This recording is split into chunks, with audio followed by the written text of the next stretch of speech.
Ito nga po pala yung DTF area. Ito nga po pala yung computer sa DTF Kuwi. Ito naman po yung drive niya. Goods pa naman po.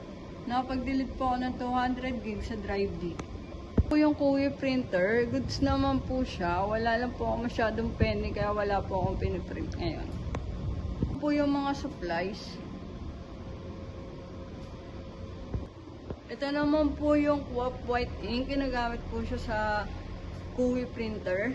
Ang capacity nito mga 2 weeks pa po. Naman po, yung sa DTF crayon, yung brilliant naman po, ginagamit po yan sa crayon.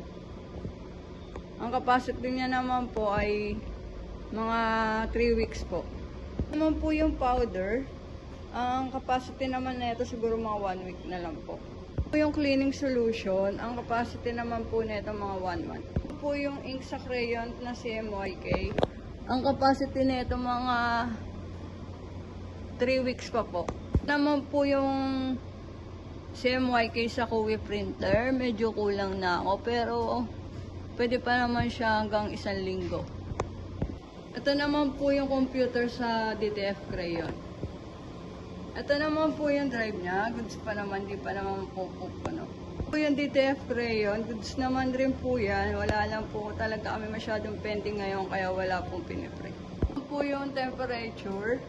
Ngayon po medyo okay na po yung lamig po dito sa DTF area kasi gawa na po yung aircon.